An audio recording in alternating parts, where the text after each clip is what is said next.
All right, Larry Kruger here from the Pig and a Pickle Krug Show with a little 49er video. Check out Pig and a Pickle, 2 locations, Emeryville and Corte Madera. They're open 7 days a week.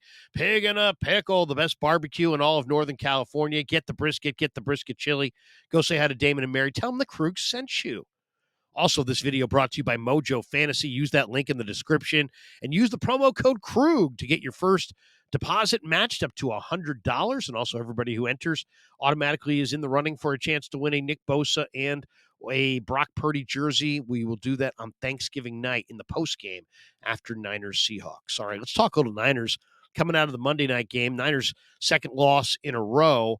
There are some real stories and there are some fake stories, and we'll go with three real stories and 3 fake stories, and we'll go back and forth. All right, real story: the 49ers need more speed at wide receiver. I don't think there's any question about it. I mean, look at the Niners' weapons right now on offense. Whether that answer is Danny Gray, more use of Ray McLeod, the Niners don't have a lot of speed at wide receiver. Brandon Ayuk is their speedster. He's not really a burner and isn't a home run hitter. He's more of a physical player than he is a burner. Debo runs through you. You know, that you can have guys that run through you or run around you or run by you. The Niners have a bunch of guys who run through you. Debo Samuel runs through you. George Kittle runs through you. Jawan Jennings runs through you. Ronnie Bell is a really nice young player. He's not a burner. He's a possession guy who's got great ball skills. He's not a physical run through you kind of a guy, but he doesn't run away from coverage. He's not a guy who's going to stretch the field. He's not a guy that opens up takes the top off the D and creates all kinds of space underneath. The Niners could really use that player. Now, they were hoping it's Danny Gray, and in the meantime, without Danny Gray, they'll lean on Ray McLeod. But man, if do the Niners need a weapon? To me, they could use a dynamic speed threat on offense to, if you look at like Miami and what they do, if you look at even Philadelphia, Dallas Goedert's got some speed. A.J. Brown and Devontae Smith, they've got speed. You look at Miami with Tyreek Hill and Jalen Waddle, those guys have incredible speed. The 49ers are physical and they're tough and they run through you, and there's a lot of running over guys, and they're tough to bring down, but they don't have that vertical threat. Now, who is it? Who could you get? I don't know. I mean, I'm a big fan of Rondale Moore. I don't know if he's gettable from the Arizona Cardinals. I was a big fan of McCole Hardman, but he went already from the Jets to the Chiefs. I'd love to see Danny Gray get healthy because I think Danny Gray is clearly that kind of a player. But that, real or fake, that need is real. The 49ers could use more speed at wide receiver. All right, what's a fake storyline? Nick Bosa's a problem. Nick Bosa is not Nick Bosa. That's not a real story. That's fake. Nick Bosa's fine. Nick Bosa is going to be really, really good. He is really, really good. He played his best football? No.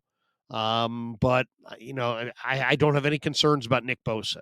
He's motivated. He's healthy. He's going to work his way back.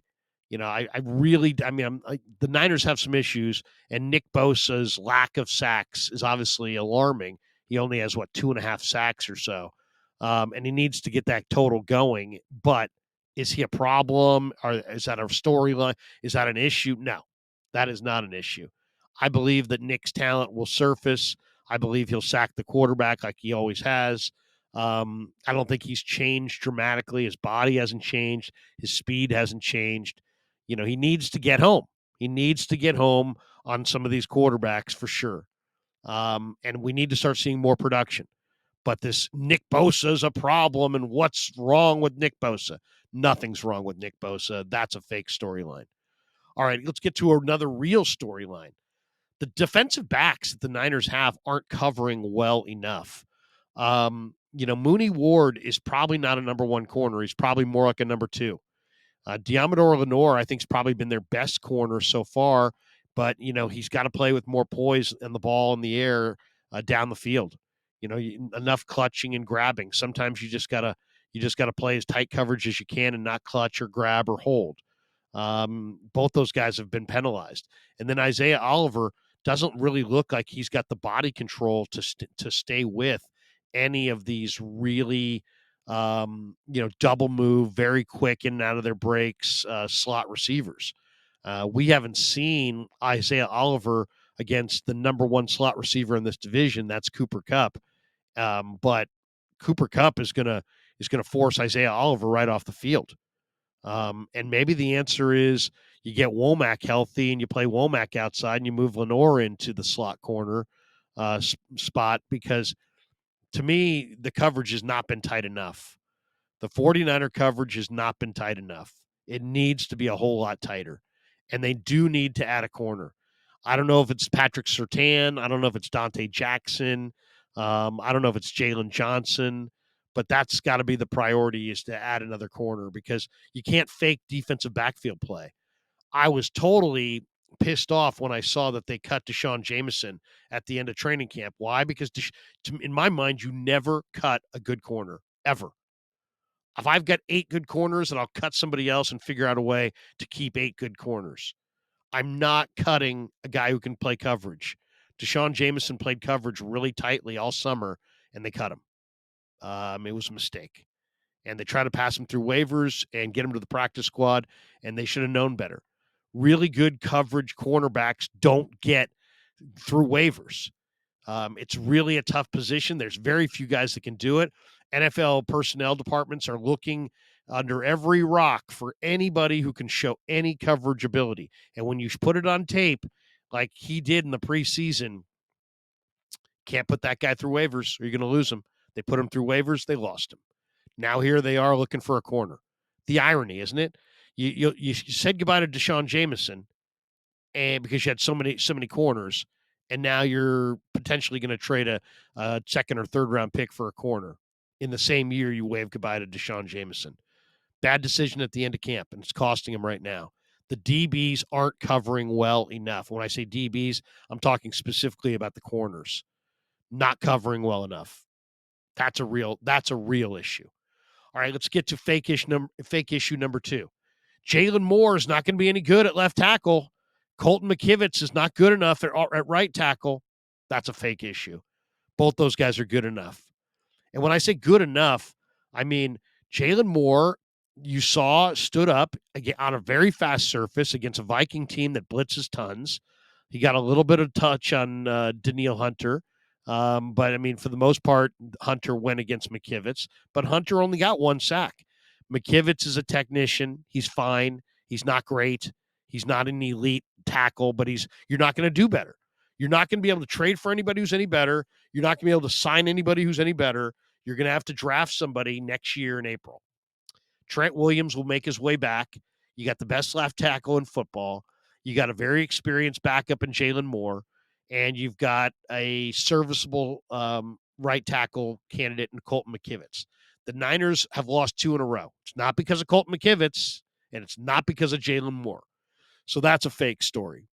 Fake storyline. All right, real storyline number 3. The run defense is a problem. The 49ers didn't stop the run in the preseason. They really didn't stop the run early in the year. They just scored so many points that teams stopped running on them. They took the run away by how many points their offense scored. They never really stopped the run. They're leaning a ton on Greenlaw and Warner to do it all. And now Greenlaw's dinged up. They no longer have Aziz. They traded out Jimmy Ward and Jaquiski Tart for Hufanga and Gibson at safety. They've added Javon Hargrave. Every single one of the guys coming in is a lesser run defender than the guys that they had prior. So they're not as good against the run, and they lean a lot on 2 awesome players in Warner and Greenlaw to stop the run. And now Greenlaw's dinged up. And Warner, you started to see him this last game. Fred missed a lot of tackles. So the run defense is a problem. What's the solution? I don't know what the solution is. Do you trade for a Leonard Williams from the New York Giants? Do you try to trade for a DJ Jones? Give yourself another interior plugger on the defensive line? Do you try to call Tennessee and see if you can get Aziz Al-Shaair back so you have another linebacker? Do you play Jair Brown instead of Gibson at safety because I think he's probably a little stronger against the run. Um, I don't know. Steve Wilkes has said it's back to basics and it's all about fundamentals and this and that. Well, we'll see. Minnesota ran for 2.1 a carry against Chicago. They ran a whole lot better than that against the 49ers. And, all these games, you got a good running back this week. You're going to have good running backs in the weeks ahead. If you're going to beat Philly, they can run the ball behind a great offensive line. Kenneth Gainwell, DeAndre Swift. I mean, they can run it. If you're going to beat Philly, you better be able to stop the run. And that's week 13, but the trade deadline's coming up in a few days. So do you get some run defense help? I think it's a real issue. All right, fake issue number 3. Brock Purdy's a problem. No, he's not. Brock Purdy's not a problem. Brock Purdy is playing really good football. He had a couple interceptions late in the fourth quarter. When we're now knowing that he was concussed prior to those interceptions. Was there any cause and effect? I don't know. I have no idea. But Brock Purdy's playing really, really well. I would have given him an A- for his efforts going into the fourth quarter. At that point, he had completed 85% of his passes. He only had one turnover against what I think was the number one defense I've seen all year in the Cleveland Browns on the road without Debo, without CMC. Brock Purdy's not the problem. Brock Purdy is a hell of a young player. And people went, oh, Brock's the problem. No, Brock's not the problem. All right, so sum it up. Fake stories. Nick Bosa's an issue. The offensive tackles are issues, and Brock Purdy's an issue. Those are fake stories. Real stories. The Niners need to have another more dynamic speed element at wide receiver. Maybe it's internal, maybe it's external, but they need that. Their DBs aren't covering well. They absolutely need more help there. And their run defense is a problem. It's been a problem more often than this year than not. So there you go. There's your real and your fake issues with the 49ers. Thanks to Pig and a Pickle for being the title sponsor of the Krug Show. And, of course, thanks to Mojo Fantasy for being a sponsor of this video. Use that link in the description and use that promo code Krug, K-R-U-E-G, to get your first deposit match up to $100 and to enter into a chance to win a Purdy or a Bosa jersey. And thanks to all you guys for supporting the Krug Show on YouTube.